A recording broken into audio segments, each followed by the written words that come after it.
Pertama, kita bersyukur kepada Allah Subhanahu wa taala yang masih memberikan kepada kita kesehatan dan kesempatan sehingga kita masih bisa melaksanakan salat berjamaah di masjid. Tidak lupa kita haturkan salam dan salawat kepada junjungan kita Nabi mulia Nabi Muhammad sallallahu alaihi wasallam, pada sahabat beliau, kepada keluarga, hingga kita hari ini yang mengikuti beliau. Semoga tercurah salam dan salawat kepada mereka dan kepada kita semua. Perbanyak salawat kepada Nabi Muhammad sallallahu alaihi wasallam. Satu kali salawat Allah balas 10 kali. Bapak dan Ibu, teman-teman pembina yang saya hormati, kembali kita melanjutkan pelajaran kita. Kemarin kita sudah sampai di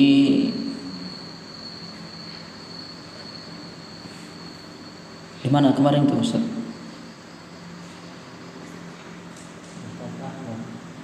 Ya?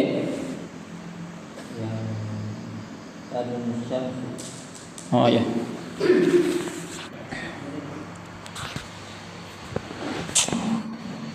Qala al-muallifu, pengarang berkata, wa fi musnadi Ahmad, di dalam musnadnya Imam Ahmad. Jadi Imam Ahmad punya kitab, nama kitabnya Musnad. Isinya adalah hadis-hadis semua. Beliau di sana menyebutkan min hadithi Abi Umamah, hadis dari Abu Umamah. Qala, dia berkata, qala Rasulullah sallallahu alaihi wasallam, Rasulullah sallallahu alaihi wasallam bersabda, tudnu asy-syamsu yaumal qiyamati ala qadri milin.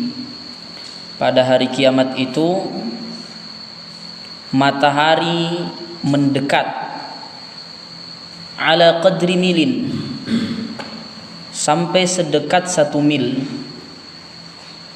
Jadi matahari yang sekarang jaraknya berapa, jaraknya matahari? Berapa lagi jaraknya matahari? Ya, betul sekali. Ya, jaraknya matahari itu ya jauh lah. Matahari yang jaraknya jauh sekarang itu sudah panasnya luar biasa sekarang. Nah, sekarang pada hari kiamat itu Allah Subhanahu wa taala mendekatkan matahari itu sampai jaraknya antara kita dengan matahari tinggal 1 mil. 1 mil itu ada yang berkata 1 kilo, 1 kilometer. Jarak antara bumi dengan matahari itu sampai beribu-ribu kilo. Nah, sekarang tinggal 1 kilo kurang lebih, namanya 1 mil.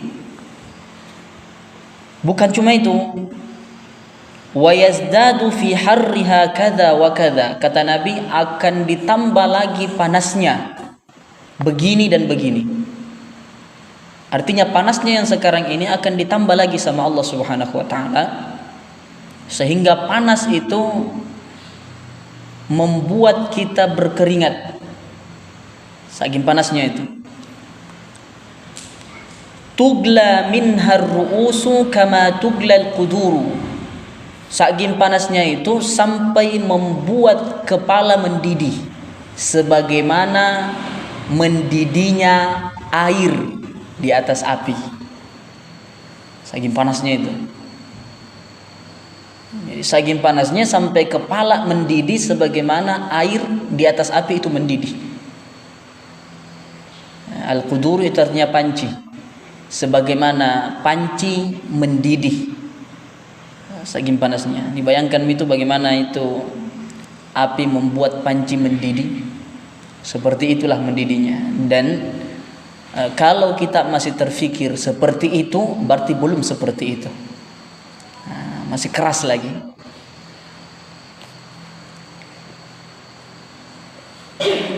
Kemudian kata Nabi sallallahu alaihi wasallam, ya'ruquna, apa di situ Ustaz? Ya'riquna. Ya'ruq. Ya'raquna fiha ala qadri khatayahum.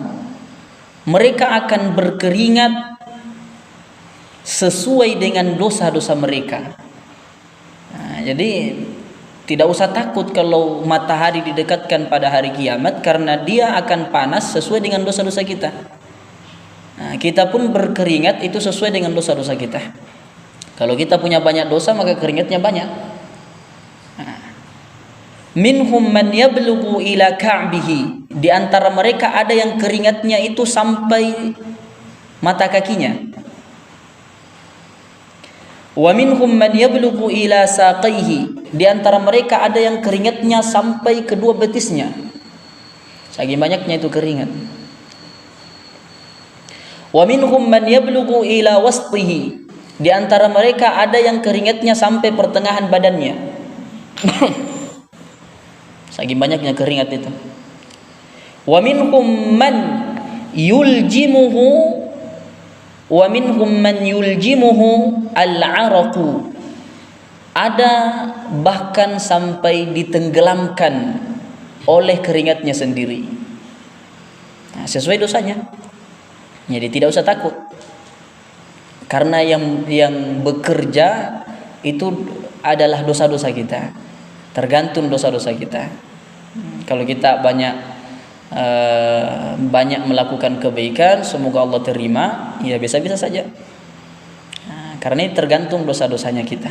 Jadi walaupun kita selalu berkeringat waktu di dunia, mudah berkeringat orangnya, tidak seperti itu di akhirat. Tidak seperti itu. Kita berkeringat sesuai dengan dosa-dosa kita. Wa fihi an Ibni Abbasin anin Nabi sallallahu alaihi wasallam qala. Dan di dalam Musnad Imam Ahmad juga dari riwayat Ibnu Abbas dari Nabi sallallahu alaihi wasallam qala, bersabda. Kata Nabi sallallahu alaihi wasallam, ini Nabi yang bilang, semulia itu orangnya, orang yang sudah dijamin masuk surga itu. Beliau bilang, kaifa an'amu wa sahibul qarni qadil taqamal qarna. Bagaimana saya bisa menikmati kehidupan ini? Kaifa an'amu. An'am dari kata nikmat. Bagaimana saya bisa bersenang-senang menikmati dunia ini? Sedangkan sahibul qarni, orang yang punya terompet itu, qarnis, al-qarnu sebenarnya itu tanduk. Berarti terompetnya seperti tanduk, atau terompetnya terbuat dari tanduk. Kurang lebih seperti itu. Bagaimana saya bisa menikmati kehidupan ini, bersenang-senang menikmati kehidupan ini, sedangkan orang yang punya terompet sudah siap-siap meniup terompetnya. Maksudnya malaikat peniup terompet. Nabi sallallahu alaihi wasallam yang bilang begitu. Padahal kalau kita tahu Nabi Muhammad sudah dijamin masuk surga. Tapi beliau masih seperti itu takutnya kepada Allah Subhanahu wa taala. Bagaimana saya mau menikmati makanan, mau menikmati jalan-jalan, mau menikmati liburan, mau menikmati dunia ini, padahal saya tahu bahwa orang yang punya terompet sedang siap-siap meniup terompetnya. Artinya tidak ditahu kapan ditiup itu terompet. Kalau sampai terompet ini ditiup sedang saya belum baik-baik saja, itu yang saya khawatirkan. Makanya kata Nabi sallallahu alaihi wasallam, wahana, di situ wahana atau wahanna? Wahana ya. Wahana jabhatahu. Wahana jabhatahu yastami'u mata yu'maru fayanfukhu.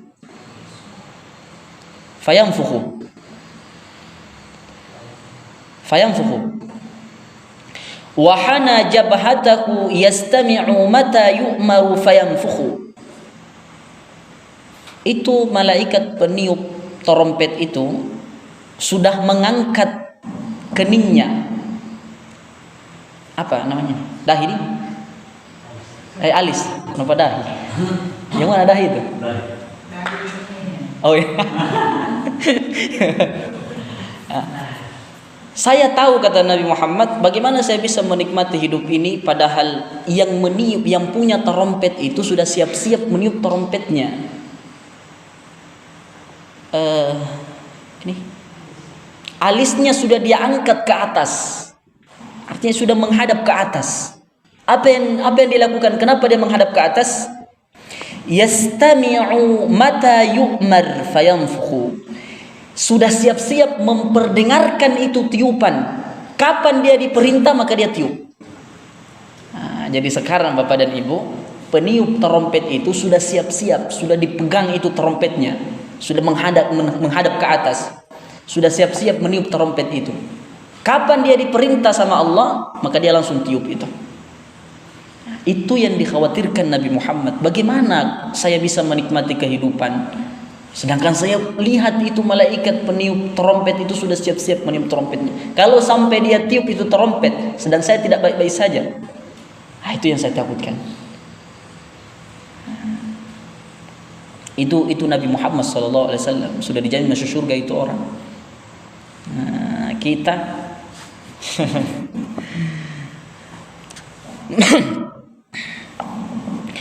faqala ashabuhu, dan berkata sahabat-sahabat Nabi seketika itu, ketika sahabat mendengarkan Nabi bersabda seperti itu, maka para sahabat berkata, kaifa naqulu, kalau hal itu terjadi wahai Rasulullah, kalau hal itu terjadi, apa yang kita lakukan, apa yang kita bicarakan, bagaimana dengan kita? Kalau itu terjadi wahai Rasulullah, apa yang kita lakukan? Kata Nabi sallallahu alaihi wasallam, qala qulu hasbunallah wa ni'mal wakil. Ini menandakan bahwa luar biasanya peristiwa itu, sampai tidak ada yang bisa kita katakan kecuali berkata hasbunallah, cukuplah Allah sebagai penolongku, wa ni'mal wakil, sebaik-baik penolong. Wakil dari kata wakil, bupati ada wakilnya, kalau bupati berhalangan ada wakilnya. Sebaik-baik wakil yang mengurus kita saat peristiwa itu terjadi adalah Allah Subhanahu wa taala. Hasbunallah, cukuplah Allah, wa ni'mal wakil, sebaik-baik wakil, sebaik-baik penolong, sebaik-baik pemerhati, sebaik-baik yang dimintai pertolongannya itu Allah saat itu. Tidak ada lagi bapakku ini, nenekku adalah ini, bapakku itu kiai, tidak ada lagi itu. Yauma yafirrul mar'u min akhi wa ummihi wa abi wa sahibatihi wa bani. Pada hari yang bapak sudah tidak perhatikan lagi istrinya, istri tidak perhatikan lagi suaminya, ibu tidak perhatikan lagi anaknya, anak tidak perhatikan lagi orang tuanya. Likulli imri'in yauma idzin sya'nu yughni. Pada hari itu orang sibuk dengan dirinya masing-masing. Sibuk dengan dirinya masing-masing. Tidak ada penolong, tidak ada yang mau bantu lagi kita. Di dunia banyak teman-teman kita, tapi sampai mana teman itu pengaruhnya untuk kita? Sampai mati? Tidak. Sampai kita menghadap dengan Allah, kita menghadap dalam keadaan sendirian. Tidak ada yang menolong kita, tidak ada teman kita. Kalau kita bersendirian begitu, kemudian kita tahu kalau banyak dosa bagaimana? Ini yang dia khawatirkan. Kita sendiri. Kalau di ayat yang lain, yawaddul mujrimu law yaftadi min adzabi yaumi idzin bibani wa sahibatihi wa akhi wa fasilatihi allati tuwi wa man fil ardi jami'an thumma yunji. Orang yang paling berdosa namanya mujrim. Jadi kalau orang yang mujrim itu bajingan kalau bahasa kita.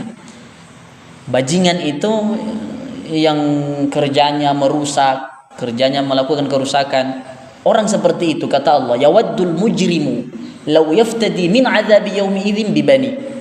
Orang-orang mujrim saat itu dia akan ambil anak-anaknya, kemudian dia serahkan, ini anakku saja sisa, saya tidak usah disiksa. Dia serahkan sebagai sogok anaknya, dikasih ke Allah Subhanahu wa taala. Anaknya yang selama ini dia mungkin berkata, anda mau nakku mate, nakke mau mate, nakena asal kau nak. Itu waktu di dunia. Orang mujrim, orang yang banyak dosa di akhirat nanti, bahkan anaknya dia jadikan taruhan sogok di mata Allah supaya dia tidak disiksa. Wa ummihi wa abi. Ibunya, bapaknya juga ditanya, ini bapakku, ini ibuku, ini saja siksa ya Allah. Wa fasilatihi allati tuwi, bahkan keluarganya, keluarga besarnya, sampu sekalinna, sepupu satu kalinya, sesepupu dua kalinya, yang punya kerabat dengan dia, dia berkata, ya Allah ini saja siksa, jangan, tidak usah saya. Terus apa? Yawaddul mujrimu law yaftadi min adabi yawmi idzin bi bani wa sahibatihi wa akhi. Sahibah itu suami istri artinya. Artinya suami akan berkata, ya Allah ini istriku. Istri akan berkata, ya Allah ini suamiku. Siksa saja, yang penting jangan saya. Wa sahibatihi wa akhi. Akhi itu saudara. Saudaraku ya Allah ambil saja. Wa fasilatihi allati tuwi, fasilahnya, keluarganya sampu sikalinda yang punya kerabat dengan dia. Ya Allah ini saja siksa, tidak usah saya. Bahkan waman fil ardi jami'an thumma yunji, bahkan dia tidak segan-segan untuk berkata, ya Allah semua orang di dunia ini siksa saja, saya taruh sebagai sogokan, yang penting jangan saya yang kau siksa. Ngeri akhirat itu. Yang penting saya tertolong ya Allah. Tidak ada yang penolong kita. Makanya saat itu terjadi, kata para sahabat, apa yang kita lakukan kalau itu sudah terjadi? Kata Nabi SAW, katakan hasbunallah, cukuplah Allah sebagai penolongku, wa ni'mal wakil, sebaik-baik penolong. Nah, tidak ada lagi, Allah Subhanahu wa ta'ala yang menjadi penolong kita. Nah, kalau kita tidak akrab dengan Allah, kita tidak akrab dengan Allah, mana Allah mau tolong kita? Maka akrabi itu Allah Subhanahu wa ta'ala. Akrabi Allah dengan tidak meninggalkan sholat, akrabi Allah dengan melakukan yang dia sunnahkan, misalnya akrabi Allah Subhanahu wa ta'ala dengan menjauhi larangannya. Akrab kita dengan Allah, nanti Allah akan kenal. Kata Nabi SAW, ta'arraf ilallah fir rakha ya'rifka fis syiddah. Kenalilah Allah ketika kamu masih dalam keadaan lapang, Allah akan kenali kamu ketika engkau dalam keadaan sempit. Begitu kata Allah, kata Rasulullah sallallahu alaihi wasallam. Artinya kita hanya ditahu oleh Allah Subhanahu wa taala kalau kita akrab dengan dia. Mana kita mau bilang hasbunallah padahal Allah tidak kenal kita. Wa ni'mal wakil, Allah tidak pernah lihat kita. Nabi Yunus ketika berdoa, la ilaha illa anta subhanaka inni kuntu minadh dhalimin, ya Allah tidak ada Tuhan selain engkau, saya zalim ya Allah. Itu doa sampai mengetuk-ngetuk langit. Para malaikat berkata, ada yang berdoa ya Allah, ada yang berdoa ini. Tapi yang berdoa ini bukan orang asing. Coba, orang kalau sering ketemu dengan Allah, sampai malaikat berkata, ini yang berdoa bukan orang baru ini ya Allah. Karena Nabi Yunus bukan orang baru ini ya Allah. Karena Nabi Yunus sampai dikatakan beliau Nabi Yunus di perut ikan itu, ada yang berkata di malam dia ditelan ikan, paginya sudah keluar dari perut ikan. Berarti dari malam dia baca tasbih itu, dia baca doa itu, la ilaha illa anta subhanaka inni kuntu minadh dhalimin. Ada yang berkata dia 30 hari dalam, ada yang mengatakan 3 hari dalam perut ikan. Berarti selama 3 hari itu beliau tidak pernah berhenti menyebut kalimat itu, la ilaha illa anta subhanaka inni kuntu minadh dhalimin. Ada yang berkata beliau dalam perut ikan 40 hari. Karena itu waktu keluar dari perut ikan, beliau tinggal kulit dan tulang, tidak ada lagi isinya, karena sudah beberapa hari tidak makan dan belum waktunya mati beliau. Berarti 40 hari beliau sebut itu kalimat la ilaha illa anta subhanaka inni kuntu minadh dhalimin. Itu kalimat mengetuk-ngetuk langit. Malaikat berkata, ada yang berdoa ya Allah, tapi yang berdoa ini bukan orang asing, bukan orang baru ini ya. Ini hambamu ini ya Allah, saya tahu siapa ini, suaranya saya tahu, saya kenal ini suara. Kata Allah Subhanahu wa taala, itu hambaku Yunus, tolong dia. Nah, ini orang yang akrab dengan Allah Subhanahu wa taala. Kita mau bilang hasbunallahu ni'mal wakil, mau berapa kali Allah tidak pernah lihat kita, Allah tidak kenal kita, kita tidak pernah kelihatan di hadapan Allah Subhanahu wa taala, tidak pernah sholat kita selalu sombong di hadapan Allah Subhanahu wa taala. Orang yang tidak sholat itu jangan bilang yang penting baik hatinya. Orang baik hatinya tidak sholat, dia kurang ajar kepada Allah Subhanahu wa taala. Mana bisa kita mau bilang hasbunallah wa ni'mal wakil. Makanya ta'arruf ila Allah fil rakha ya'rifka fis syiddah. Kenalilah Allah dalam keadaan kita yang masih lapang itu, belum ada musibah yang kena kita. Maka Allah akan kenali engkau ketika kamu dalam keadaan sempit. Itu yang terjadi kepada Yunus.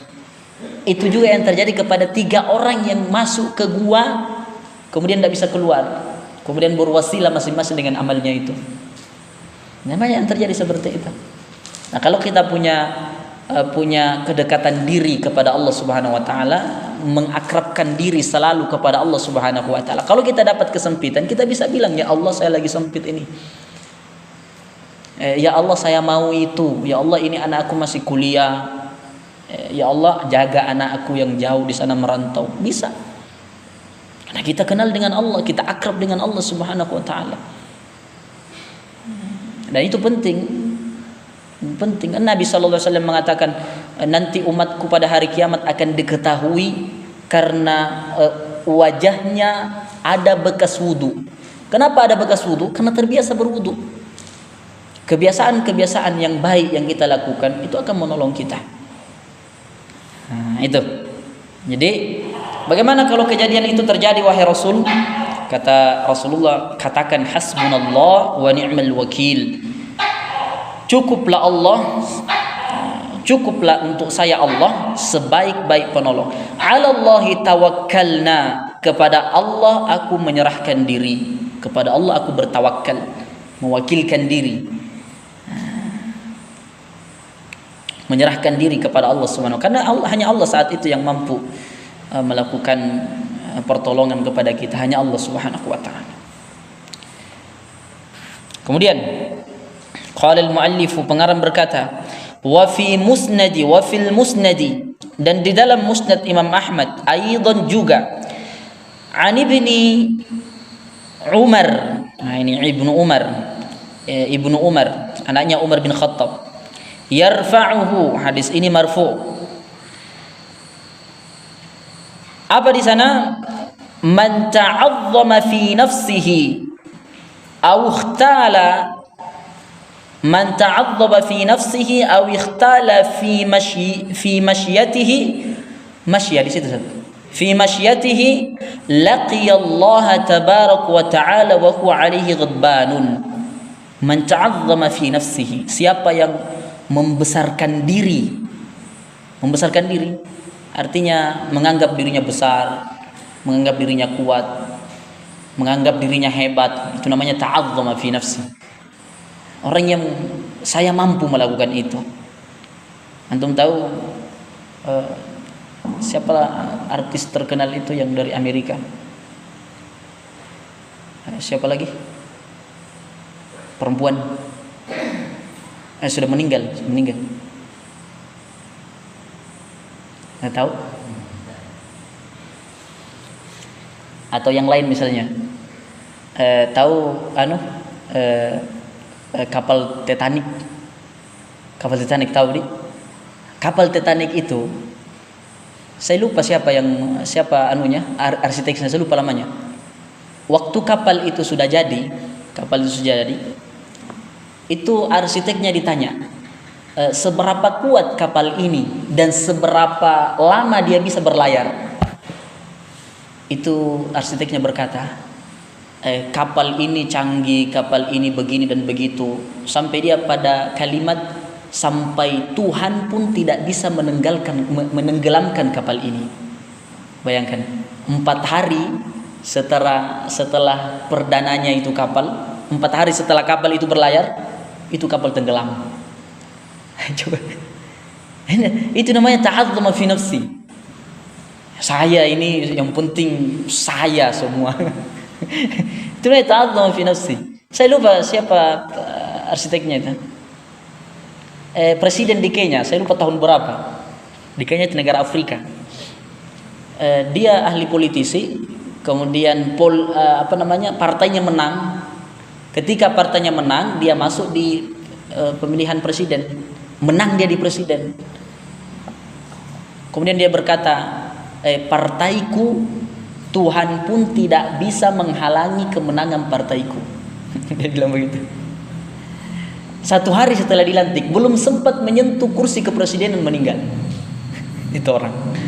Nah, itu namanya ta'azzama fi nafsi. Saya lupa artis itu. Itu artis. Ada orang datang ke dia. Berkata, dia berkata, saya ingin bicara sebentar.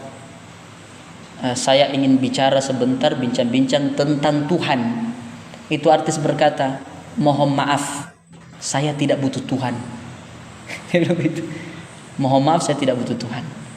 1 tahun setelah itu dia kemudian meninggal. Ada yang berkata dia bunuh diri, ada yang berkata dia punya musuhnya yang melakukan itu. Dan banyak seperti itu. Ada remaja itu ingin menjemput temannya. Bapaknya berkata ke dia bilang, semoga Tuhan membersamaimu. Apa dia bilang itu remaja? Dia bilang, saya tidak butuh Tuhan. Saya cukup dengan teman-teman saya. Teman-teman saya yang akan menjaga saya. Di tengah perjalanan dia kecelakaan, dia sendiri yang mati di depan teman-temannya. Tidak ada satupun teman-teman yang mampu menolong dia. Ada lagi remaja, dia mau jemput temannya. Orang tuanya bilang,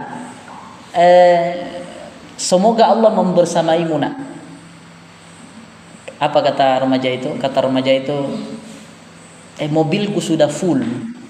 Yang masih kosong itu adalah bagasi. Kalau Tuhan mau ikut, silahkan masuk di bagasi saja. Itu mobil kecelakaan, Bapak dan Ibu, teman-teman sekalian. Sampai hancur mobil itu, semua isi mobil meninggal. Yang aman hanya bagasi. Bahkan telur di bagasi tidak pecah. Itu namanya ta'azzama fi nafsi. Banyak. Saya sampai mencatat beberapa itu karena pengajian di Masjid Agung membahas tentang itu. Makanya saya lupa karena tidak ada catatannya. Dan banyak yang seperti itu. Namanya ta'azzama fi nafsi. Kata Nabi SAW, man ta'azzama fi nafsi, siapa yang membesarkan diri, menganggap diri mampu, menganggap diri hebat, kalau bukan saya tidak ada itu. Saya ini. Itu yang begitu-begitu itu.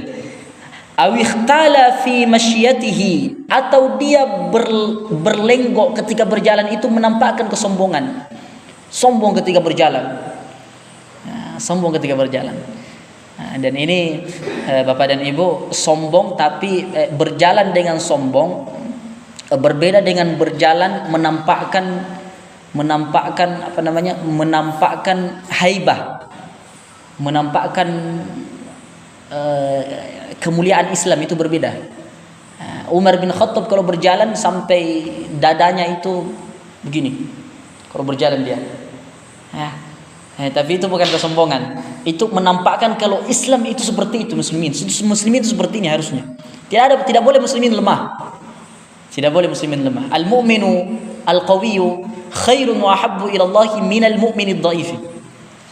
Orang beriman yang kuat lebih baik dan lebih dicintai sama Allah daripada mukmin yang lemah. Umar bin Khattab pernah berjalan di pasar, kemudian menemukan orang bungkuk pakai tongkat pada masih muda. Itu Umar kalau kemana-mana dia bawa tongkat. Itu orang dipukul dengan tongkatnya, tegakkan dirimu karena engkau sedang menghinakan Islam. Kalau seperti itu. Karena dia itu, jadi ada perbedaan antara orang yang memperlihatkan kehebatan Islam dengan orang memang sombong kalau berjalan. Dia sombong kalau berjalan. Jadi Umar itu begitu dia. Tidak mau kalau ada orang Islam tapi lemah cara berjalannya, lemah sekali, itu tidak mau Umar. Di pasar Umar pernah menemukan mohon maaf yang gemuk badannya. Iya. Umar berkata, ketemu dengan orang itu, Umar berkata, "Ma hadza?" Apa ini? Kata orang itu, "Hadza min ni'matillah." Ini karunia dari Allah, kata dia. Karunia dari Allah. Itu dimarahi sama Umar. Tapi bukan seperti itu. Maksudnya yang berjalan dengan sombong, penuh dengan kesombongan, itu yang tidak boleh. Siapa yang membesarkan dirinya, kemudian sombong ketika berjalan itu, laqiyallaha tabaraka wa ta'ala, maka kelak dia akan menemui Allah Subhanahu wa ta'ala, wa huwa, dan Allah alaihi, kepada orang itu, ghadbanun, dalam keadaan marah. Kenapa marah? Kenapa Allah Subhanahu wa ta'ala marah dengan orang seperti itu? Kata Allah Subhanahu wa ta'ala dalam hadis qudsi, al-kibriya'u ridai, kesombongan itu pakaianku. Sampai ada orang sombong selainku, saya marah. Dia mengambil pakaianku. Nah, tidak pantas untuk kita ini sombong. Makanya Allah Subhanahu wa ta'ala marah. Itulah kenapa Allah marah kepada Fir'aun, Allah marah kepada Namruz. Kenapa? Dia mengaku sebagai Tuhan. Allah tidak mau selain dia ada yang mau sebagai Tuhan. Makanya Allah marah Subhanahu wa ta'ala. Kalimat la ilaha illallah, kalimat la-nya itu namanya kalau dalam bahasa Arab huruf nafi. Kalimat la itu menafikan semua setelahnya. Ketika Allah berkata la, artinya tidak ada memang ilaha, Tuhan manapun tidak ada di dunia ini illallah, kecuali Allah Subhanahu wa ta'ala. Nah, kalau sampai ada orang berkata saya Tuhan, ana rabbukumul a'la, Allah Subhanahu wa ta'ala marah. Engkau mengambil apa yang aku punya, kata Allah Subhanahu wa ta'ala. Sombong juga begitu. Kesombongan itu adalah pakaianku. Sampai Allah, ada makhluk yang lemah, makhluk yang hina, kemudian sombong, itu dia ambil pakaianku. Makanya saya marah. Gitu. Kezaliman juga begitu. Allah Subhanahu wa ta'ala sangat marah kalau ada orang berlaku zalim. Kata Allah Subhanahu wa ta'ala di hadis arba'in misalnya, inni haramtu dzulma ala nafsi, saya ini mengharamkan kezaliman untuk diriku, saya tidak mau zalim, bahkan saya tidak mau zalim. Fala tadzalamu, untuk kalian semua jangan menzalimi. Kenapa kezaliman itu sangat dibenci sama Allah Subhanahu wa ta'ala? Siapapun yang meletakkan undang-undang, peraturan, pasti dia yang lebih berhak menghormati undang-undang itu. Saya misalnya buat undang-undang, buat peraturan, maka sayalah yang paling menghormati aturan itu. Sampai ada yang melanggar aturan itu, maka dua dia melanggar. Yang pertama, dia melanggar peraturan. Yang kedua, dia melecehkan sesuatu yang aku muliakan. Sampai ada yang berlaku zalim, dua pelanggarannya. Pertama, orang itu melanggar karena dia berlaku zalim. Yang kedua, dia melakukan apa yang paling Allah Subhanahu wa ta'ala benci. Itu makanya Allah Subhanahu wa ta'ala marah. Orang yang sombong nanti akan ketemu dengan Allah Subhanahu wa ta'ala, sedang Allah dalam keadaan marah kepadanya. Qala al-muallif, pengarang berkata, wa fi sahihain, dan di dalam kitab sahih, hain dua kitab sahih, maksudnya Al-Bukhari wa Muslim, kitab Bukhari dan Muslim. Anhu, dari Abdullah bin Umar, qala, dia berkata, qala Rasulullah sallallahu alaihi wasallam, bersabda Nabi sallallahu alaihi wasallam, innal musawwirina yu'adzabuna yaumal qiyamati, sesungguhnya al-musawwir itu orang yang selalu menggambar, misalnya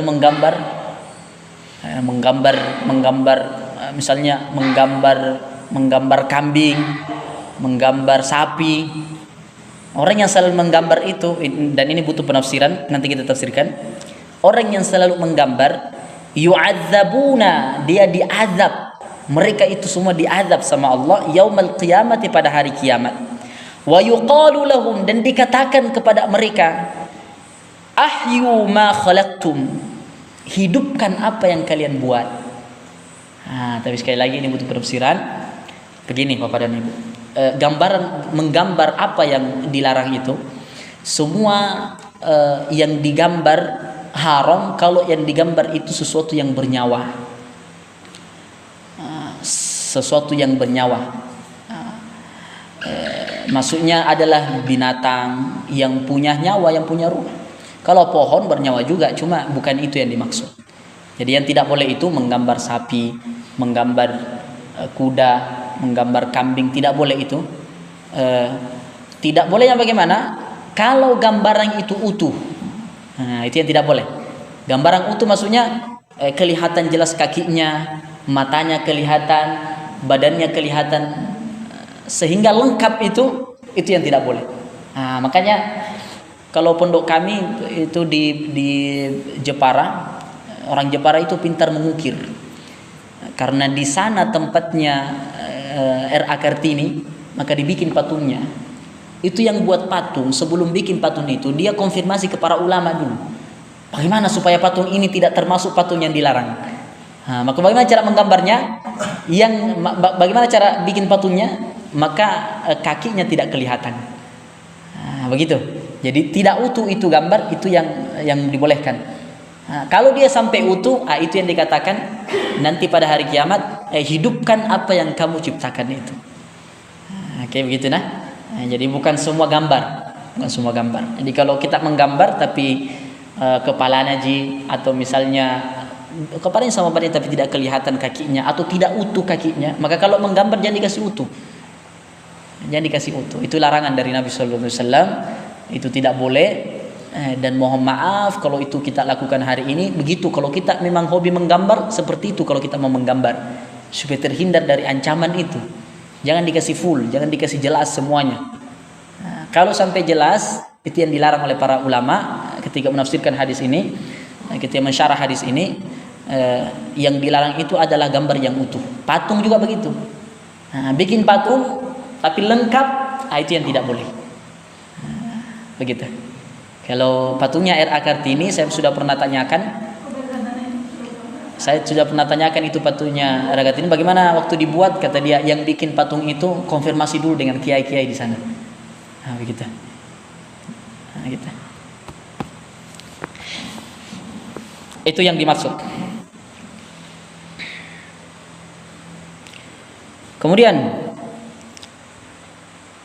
gimana waktu?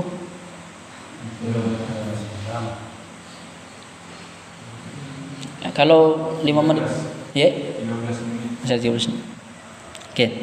Qala al-muallif, berkata pengarang kitab, wa fihi ma aidan, di dalam keduanya juga, maksudnya Al-Bukhari wa Muslim tadi. Di dalam kitab Al-Bukhari, di dalam kitab Muslim juga, anhu, dari Abdullah bin Umar, anin Nabi sallallahu alaihi wasallam, dari Nabi sallallahu alaihi wasallam. Kata Nabi, inna ahadakum idza mata urida alaihi maq'adahu, urida alaihi maq'aduhu bil ghadati wal 'ashiyyi. Maq'aduhu tadi, sesungguhnya setiap dari kalian, ini kata Nabi SAW, setiap dari kalian, idza mata, kalau dia sudah meninggal, artinya sudah meninggal, sudah berada di kuburan. Nah, itu maksudnya.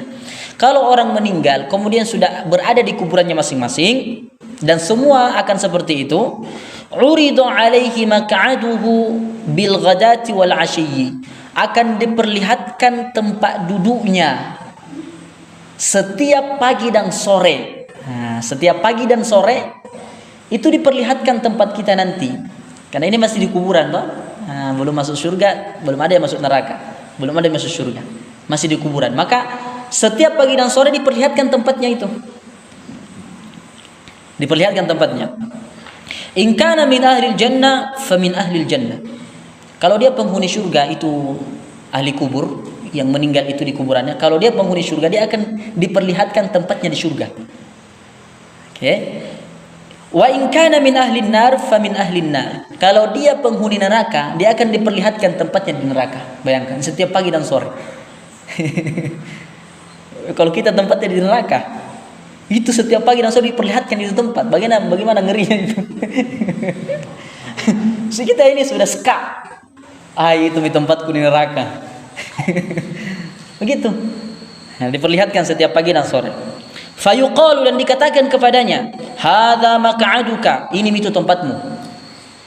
Hadza maq'aduka, itulah tempatmu, hatta yab'atsaka Allahu 'azza wa jalla yaumal qiyamah. Itulah tempatmu yang engkau akan tinggali ketika Allah tegakkan hari kiamat.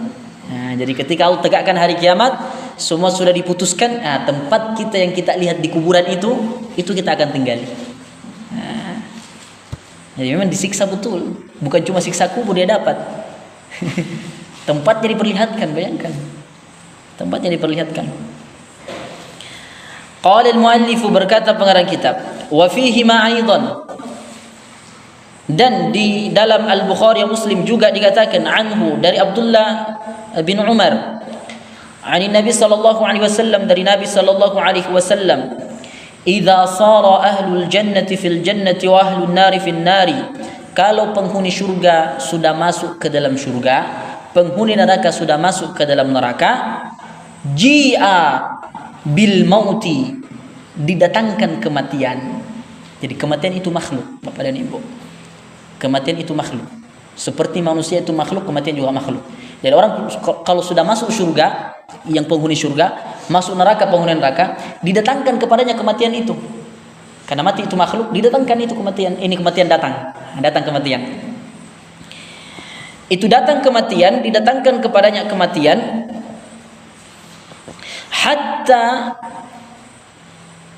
hatta yuqifa bainal jannati wan nari. Yuqifa tadi? Yuqafa. Oke. Hatta yuqafa bainal jannati wan nari, sampai dia diberhentikan. Kalau yuqafa diberhentikan. Kalau yuqifa diberhentikan. Allah memberhentikannya. Kalau yuqafa berarti dia diberhentikan, namanya majhul. Kalau yuqifa dia oleh Allah diberhentikan. Disebutkan pelakunya. Artinya dia diberhentikan itu. Mau dibaca yuqifa, mau dibaca yuqafa sama. Artinya itu kematian tadi karena dia makhluk diberhentikan di mana? Antara neraka dan surga. Jadi ilustrasinya, penghuni surga sudah masuk ke dalam surga, penghuni neraka sudah dimasukkan ke dalam neraka. Kemudian Allah mendatangkan kematian. Kematian makhluk itu seperti manusia makhluk. Datang kemudian diletakkan di antara surga dan neraka. Seperti itu. Thumma yuzbahu, kemudian itu kematian disembelih. Ini makhluk dia. Itu kematian disembelih. Thumma yunadi munadin, kemudian ada yang teriak, ada panggilan kedengaran. Ya ahlal jannah, wahai penghuni surga, khuludun fala mauta, wahai penghuni surga, kekekalan dan tidak ada lagi kematian. Kematian sudah disembelih. Artinya dalam surga orang kekal. Makna Allah menyembelih kematian, artinya dalam surga tidak ada lagi kematian karena kematian sudah disembelih sama Allah. Kemudian berkata lagi, ya ahlan nari, wahai penghuni neraka, khuludun fala mauta, kekal tidak ada lagi kematian. Artinya orang dalam neraka kekal. Kalau tidak ada harapan, jangan bilang kalau mati ya ini, tidak ada kematian dalam neraka. Enak kalau ada kematian, tapi kematian sudah disembelih. Artinya tidak ada lagi, jangan bicara tentang kematian. Kematian sudah tidak ada. Itu mananya. Tidak ada lagi kematian. Maka orang dalam surga itu kekal, menikmati kekekalan itu, menikmati kenikmatan itu. Dalam neraka juga kekal, tidak ada kematian. Dipukul, hancur kulitnya, ganti lagi kulit lain, dipukul lagi, ganti lagi pukul. Sampai kapan? Sampai Allah tentukan. Mau Allah terus seperti itu, terserah Allah Subhanahu wa taala. Jadi dia kekal di dalam neraka. Khulud fala mauta, tidak kekekalan, tidak ada lagi kematian. Tidak sampai situ, Nabi sallallahu alaihi wasallam mengatakan fayazdadu ahlal jannati farhan ila farhihim, penghuni surga karena asalnya dia sudah bahagia karena dia sudah masuk surga, maka kebahagiaan itu bertambah bahagianya. Wa yazdadu Nah, berarti tadi fayazdadu ahlul jannati farhan ila farhihim, maka penghuni surga itu bertambah kebahagiaannya, wa yazdadu ahlun nari huznan ila huznihim, dan penghuni neraka karena dia sudah masuk neraka tadi sudah bersedih, maka kesedihan itu bertambah. Kenapa bertambah? Anda ada lagi kematian sudah dibunuh, sudah disembelih sama Allah Subhanahu wa taala. Tidak ada. Jadi kematian itu makhluk. Kematian itu adalah makhluk.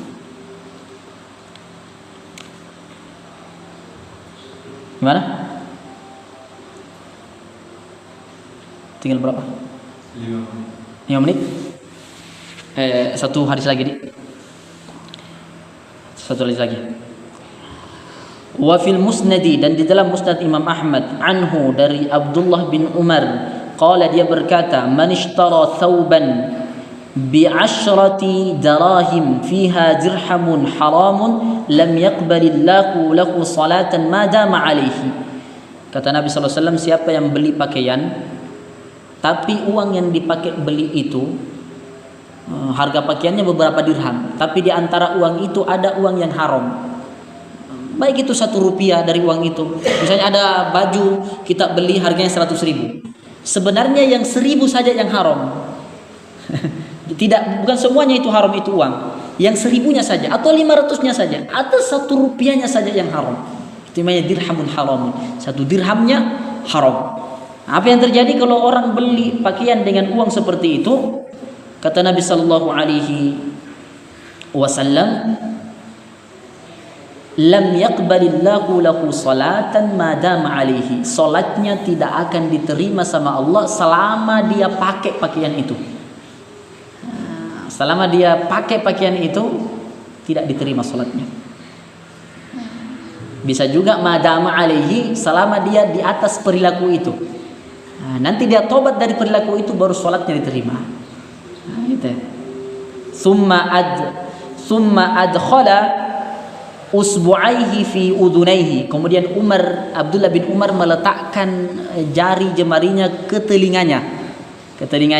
Summa qala, kemudian beliau mengatakan, summata illam akun sami'tu an-nabiyya yaqul sallallahu alaihi wasallam. Sungguh tuli wahai engkau, maksudnya telinga. Jadi Umar meletakkan jarinya ke telinganya, kemudian dia berkata ke telinganya, sungguh tuli engkau kalau engkau tidak dengar Nabi bersabda seperti ini. Artinya Abdullah bin Umar sangat jelas mendengarkan Nabi bersabda seperti itu. Orang yang beli pakaian, di antara uangnya itu, walaupun 1% dari uang itu adalah uang haram, selama dia berada di perilaku itu tidak pernah tobat, Allah tidak terima sholatnya. Allah Subhanahu wa taala tidak terima sholatnya. Ini mungkin pelajaran kita. Barakallahu fikum.